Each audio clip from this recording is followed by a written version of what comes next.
Hi everyone, it's Bill from the Walks of Life. Today I'm going to show you how to make a classic Cantonese dish, steamed fish in black bean sauce. We're going to use a whole steamed fish and we're also going to use a fillet. We're going to incorporate fermented black beans and we also add some garlic to it. This steamed fish with black bean sauce is a nice change over our usual Cantonese steamed fish. The star ingredient, of course, is the fermented black beans, Yanjiang preserved black beans with ginger. Super aromatic. We have sesame oil, white pepper, regular soy sauce, sugar. You got all these fresh ingredients like the ginger, you got fresh garlic, and scallion. Regarding steaming times for fish, for our whole steamed fish recipe, we recommend in the recipe about 1.5 pound striped bass. That takes about 9 minutes. This branzino is a little bit over 1 pound. It's a more delicate fish. 9 minutes is probably too long. Thin fillets, 4 to 5 minutes, maybe even 3 minutes. But if you got thicker fillets, a little bit longer. It's not the weight of the fish that matters, it's the thickness of the fish. What about the fillet versus a whole fish? Well, whole fish is very round, so it's also very thick. So that also matters. Good one. Thank you, Mama. She has spoken. And that's for free. The prep for this recipe is super simple. So everybody has their own way of cutting ginger. The way I like to do it is I put it into slices, then I julienne it, and then chop it crosswise. A fine chop. A healthy teaspoon for one fish, another healthy teaspoon for another one. 2 cloves of garlic. What I do is I smash these. Judy told me when you smash the garlic, all of the antioxidant stuff, all the good stuff comes out. So some health experts say, smash the garlic and leave it for 10 or 15 minutes before you eat it. Sort of a fine chop, but I don't want any big chunks. This garlic smells incredible too. 1 teaspoon. These are healthy teaspoons. It's 1, 2, and a half. Next, 2 tablespoons of fermented black beans. Measure these out, give them a quick rinse. I know I'm gonna get the question, hey, can I use the black bean with garlic sauce in the jar? Of course you can. The difference is those black beans are ground. So what happens is that you're gonna get sort of a murky sauce and you're gonna get a stronger flavor too. You're gonna probably use less of these black beans. With the individual black beans, the dish, first of all, looks cleaner. And then every little black bean that you eat with a piece of fish has a little tiny explosion, which is really nice. Now for the scallions. These scallions are from our garden. They're a little bit thin. That's kind of the way we want them. We're gonna do a fine chop. You want to use a sharp knife, and best as possible if they can be dry. Next thing, prep the sauce. We're gonna measure 3/4 teaspoon of sugar. Super important to balance the flavor of the dish. The soy sauce is salty, everything is nice and savory. I've got a 1/4 cup hot water, 1.5 tablespoons of regular soy sauce. Next thing is we have 1/8 teaspoon of sesame oil, white pepper, about 1/8 teaspoon. We're missing the Shaoxing wine. We're not putting Shaoxing wine in here. Really, you don't need it. You say, hey, why wouldn't we use clear rice wine, which is I use for a lot of stuff. For clean tasting fish like fillets or a branzino in this case, it kind of takes away from the freshness of the fish. So we've got our fish fillet here, and today we're using cod. It's a little bit of a thicker fish and it's not quite as tender. I'll give this a quick rinse at the sink and let it drip dry and then put it on the plate. You notice this is the thick part of the fish. This is the thinner part of the fish, and the tail is actually very thin, so it's okay to actually tuck this tail in, especially if your plate is not that long, and then it'll cook more evenly. Let's talk about equipment here. This is kind of a cool rack. The idea is you kind of lift it out like that. If you just use one of these, you could use this little gadget. It's a plate grabber. You know, you hold it up like that. But let's talk about woks for a minute. The best thing to use is actually a wok to steam it. This is a 16-inch wok, which is great for steaming. Usually you're gonna have to have one of these lightly elevated rack. You'll put this in here and you cover it like that, and that's a perfect steaming setup. I don't have a 16-inch wok, you say? You have your 14-inch wok. What happens if you don't have a rack, you say? Get the rattiest chopsticks that you have. They're sacrificial chopsticks. You put them just like this, and voila, you have your steaming rack set up. No wok, you say? The big saute pan with the cover. You put this in here. Oops. Use a round plate. No big deal. You say you have a big dinner party, you want it to be impressive, you got a big fish, it doesn't even fit in any of the woks or pans that you have. Well, I'm sure that you have one of these, roasting pan. You could fit quite a large plate in here. Probably want to use your shallowest one.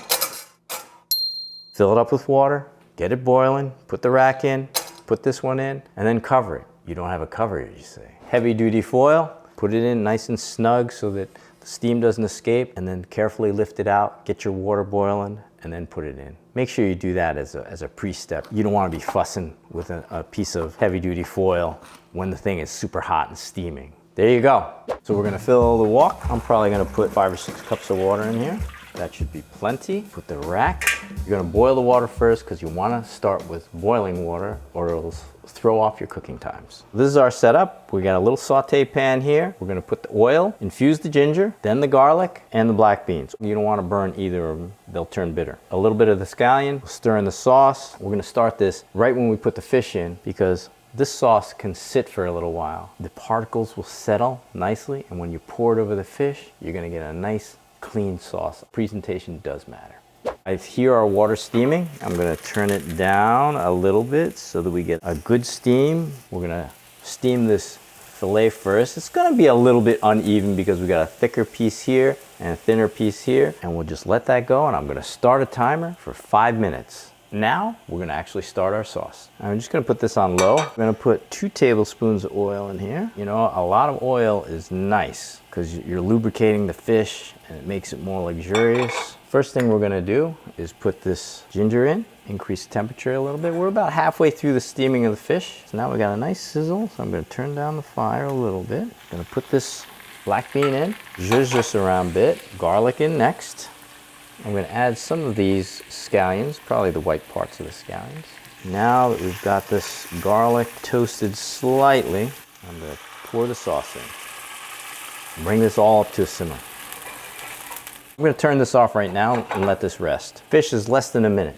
Now a word on steaming fish. Steaming a branzino versus steaming a striped bass versus steaming, let's say, a trout, they're all different times. But then fillets are also different times. You get flounder fillets, which are really super thin. Those will steam in like no time at all. Versus, let's say, a haddock, which is thicker, or a cod. They'll take a little bit longer time, but again, you don't want to over steam. We give you a guideline in the recipe for steaming times, and their ranges. When you're steaming the fish, you're gonna have to check it. Oh, look at this fish. This is pretty cooked to see that everything is opaque and not translucent. I like to use a little butter knife. That looks like it's pretty cooked too. That was fast considering it's so thick. Fillets cook really fast. You notice all of this liquid here? All you do is use this spatula to hold the fish from sliding off, and you just tilt it up. It's okay, it's okay.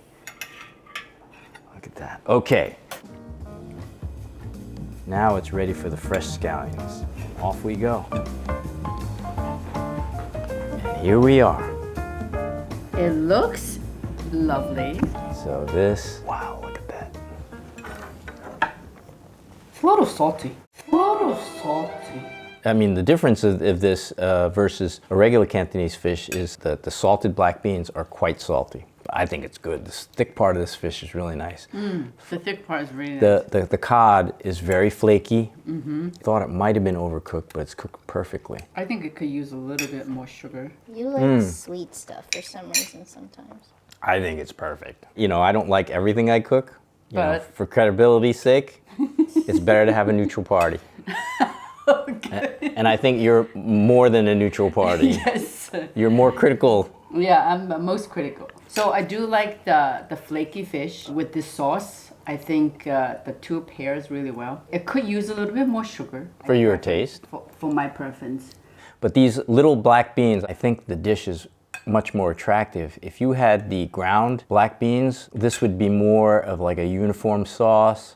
You wouldn't. Slightly more muddy. Yes, a definitely lot more more muddy. Now let's try the whole fish and let's see what the difference is. We're gonna clean the branzini. I'm gonna show you how to do it. All right, so usually the branzini comes in a little plastic bag. You keep this plastic bag and I'll tell you why. Looks like a nice fresh branzini. You can always tell with the eyes, and they have gutted it, but they left all the stuff here and we're certainly not gonna eat that. There's nothing pretty about this. You gotta get your hands in there and dirty. They left some gills there and I don't really want that. The gills are usually attached here like this, and you have to cut it at the top here. What they did is they just ripped out the gills. They have scaled it. You still see this stuff that's left in here, and you see this membrane right here that has to come out. I'll just use my finger, and sometimes I'll use a little butter knife and scrape it back. But when you scrape back this membrane, what happens is you get this bloodline here. And this bloodline has to be cleaned out. First, I'm going to remove this paper. And I'm going to run the water slightly. And then I'm going to take my butter knife. I'm just going to score it a little bit so we can get to the bloodline. And you want to scrape all this excess clotted blood out. Basically detach it, and then we'll rinse it out. It ain't pretty. Nope, it's not pretty. But you know, this is what happens when you're eating a fish and it's not filleted. You might be wondering why people would eat a whole fish rather than a fillet. Whole fish, the meat tastes much more tender, much more moist, especially for a delicate fish like a branzini. This is a really nice tail. I probably will leave that. There's these sharp fins at the top here. I'm going to cut these off. Any fisherman will tell you when you're handling a fish like this, you handle them usually from the belly, unless they got a sharp fin on the belly here, which we're going to cut off also. There are still scales left. And now that's a pet peeve of mine when I go out to eat. I don't want a mouthful of scales when I eat that. This collar piece here, this belly collar piece, probably one of the best pieces of fish. And if you're a fan of cheek meat, I know these cheeks on these branzinos are small, but there's something there. Usually if you have elders, they're going to want to eat the head. Judy's mom, she'll have a little meat too, but she wants the head. There you go. Nice looking branzino. Give it a final rinse, let it drain, and then we'll put it on the plate. All the stuff out of the strainer. I wrap it up nicely. I put it into this plastic bag and tie it right up, and then it won't stink up the garbage. Okay, put the fish in, cover, turn it down slightly for 7 minutes, whole fish. We'll make the sauce again. We'll add our 2 tablespoons of oil. In this case, we're using avocado oil. Get this nice flavor infusion here. Put the black beans in, toss that around. The garlic just pairs really well with the black beans. And I'll put a little bit of the whiter part of the scallions in. Oh boy, that smells good. Pour the sauce right in. Bring everything back to a simmer. Okay, turn off the flame, heat, and let it rest. We set it for the lower limits of 7 minutes. Take this off. Okay. First sign is that the knife goes through very easily. All the way down to the bone, and it looks done. When you peek at it, you're like, oh, look at that bone, it looks raw. You're not gonna eat the bone. And when you take it out and you're prepping your sauce and you're pouring on it, it's gonna continue to cook like anything else. There's nothing worse than having an overdone steamed fish. Cantonese taboo, overcooked my fish. No good. So now, I'm gonna take it over to the tasting plate. Ready to try this now? I'm gonna put a little sauce in. Hey, the way to serve this fish, the way I usually do it, is I take the center, I cut it like this, and then this actually flakes off the bone pretty easily, just like this. There you go. The fish is really soft. That's the difference between this fish and that fish. and the cod, right? Did you reduce the salt? Same. This is perfect. Could be because it's a whole fish. Whole fish. The skin protects the meat from absorbing extra sauce and stuff, so it kind of balances. But what's the old Chinese saying about eating fish? Oh, you should make the fish more salty. Just a tad saltier than your usual, because that brings out the flavor. In my opinion, this particular sauce you can apply to a lot of fish. Like That's right. Another fish that I think it would do really well is that pomfret. Pomfret is good. It's not as delicate as the branzino, but it's firmer, but a different consistency than the cod actually. I learned that you can't really overcook it. If you're like say, oh, you know, I'm not really precise, I'm not precise, that pomfret is a great fish. Freshwater largemouth bass, if you overcook it, it gets rubbery right away. Yes. These are all saltwater fish. Saltwater fish are more forgiving when you cook them. Right. There is also... The sea bass, branzino, you can also use salmon. That's right. It's a different taste. Even croakers actually are very cheap fish, but when you steam them like this, Right. croakers, wate, Yeah. they are very delicate and really nice. Yeah. Another fish that I always wanted to try is the milkfish. A lot of Filipinos they eat milkfish. eat a lot of that. The other fish that we had with Andrew Zimmern, remember, was the goby. That fish was like silken tofu. Right. The carp would do really well with this. There's a lot of bones. But the more Bones. bones it has, the more delicate the meat is. That's true, if you can pick bones. I just want to show you here that the way you take this meat off is you sort of make a little slit at the top, lift this meat, and it'll just slide off. Get a spoon or something underneath this, and then just lift. Cut this here, take the whole bone off, put it aside, and then this is the top bone.